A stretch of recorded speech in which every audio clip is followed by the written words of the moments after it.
Kalau hidup kita ingin mulia, muliakan orang tua kita. Kalau hidup kita mau bahagia, bahagiakan orang tua kita. Karena mohon maaf, kata Nabi SAW, rogima anfu, rogima anfu, rogima anfu, celaka menyesal, celaka menyesal, celaka menyesal. Ustaz, siapa yang celaka menyesal itu? Kata Nabi, orang yang celaka menyesal adalah dia yang masih menemukan orang tuanya, keduanya atau salah satunya masih hidup, tapi dia tidak bisa masuk surga. Kenapa? Karena dia lupa untuk berbuat baik kepada orang tuanya. Itulah yang Nabi sebutkan sebagai orang yang celaka menyesal, celaka menyesal. Maka mohon maaf, yang masih punya orang tua, sayangi orang tua kita. Yang masih punya orang tua, muliakan orang tua kita. Yang masih punya orang tua, bahagiakan orang tua kita. Ahilman, bagaimana kalau orang tua kita sudah tidak ada? Apakah kita bisa berbuat baik? Bisa. Tolong catat kalimat ini. Ada 3 hal yang sangat dirindukan oleh orang tua yang sudah kembali kepada Allah dari anaknya. Apa diantaranya Ahilman? 1, orang tua yang sudah wafat merindukan doa dari anaknya yang masih hidup. Maka pesan saya, termasuk bagi saya pribadi, saya ditinggal orang tua saya sejak kecil, ayah saya, ibu saya. Kalau kita sayang sama orang tua yang sudah meninggal, doakan orang tua. Apa diantaranya Ahilman? Bacakan istighfar untuk orang tua kita yang sudah meninggal. Satu kali dikisahkan, ada seseorang yang sudah di alam kubur, kemudian hisabnya diringankan, bahkan dihilangkan.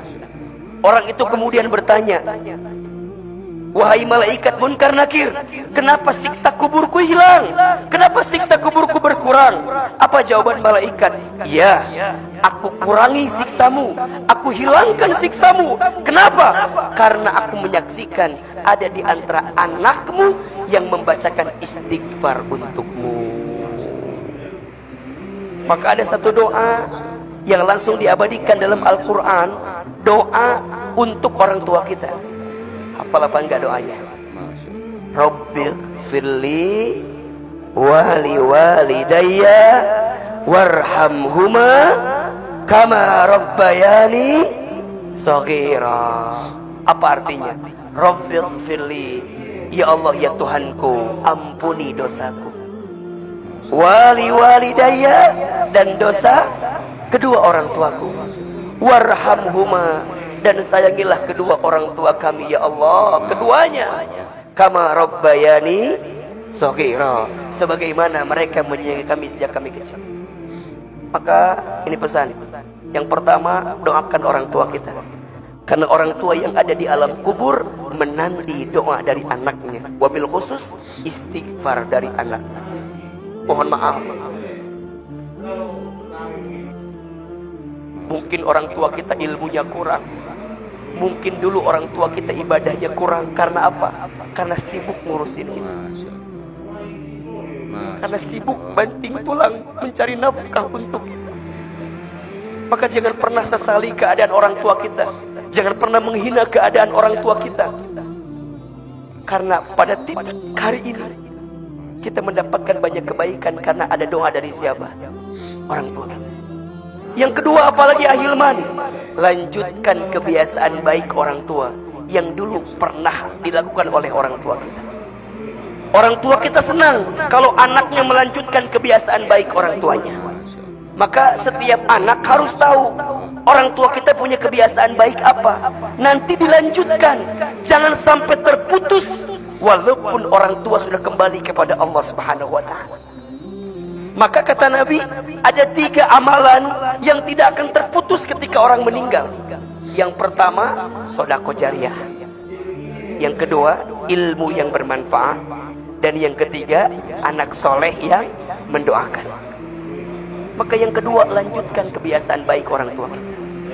Dan yang ketiga, apa? Orang tua merindukan dari anaknya sedekah dari anaknya yang diniatkan untuk orang tuanya. Jadi kalau sekarang kita punya harta dilebihkan dalam hidup ini, ayo sedekah. Niatin buat siapa? Orang tua kita. Ustadz, akan sampai atau tidak? Sampai. Satu kali dikisahkan ada seorang sahabat bernama Sa'ad bin Ubadah radhiyallahu an. Beliau bertanya kepada Nabi SAW, "Ya Rasulullah, aku ingin berbuat baik kepada ibuku." "Iya, tapi ibuku sudah wafat. Apakah aku bisa berbuat baik?" Kata Nabi, "Bisa." Saat bertanya lagi, "Bagaimana caranya?" Kata Nabi, "Bersedekahlah atas nama ibumu." "Sedekah apa ya Rasulullah?" Kata Rasulullah, "Sedekah air." "Bagaimana maksudnya ya Rasulullah?" "Maksudnya bangunkan sumur atas nama ibumu. Selama sumur itu mengalir air, pahalanya sampai untuk siapa? Ibumu yang sudah wafat." Kalau ada rezeki, bangun masjid. Kalau ada rezeki, bangun sekolah. Kalau ada rezeki, bangun pesantren. Kalau ada rezeki, bangun rumah sakit. Setiap kebaikan itu akan mengantarkan pahala untuk siapa? Orang tua kita yang sudah meninggal.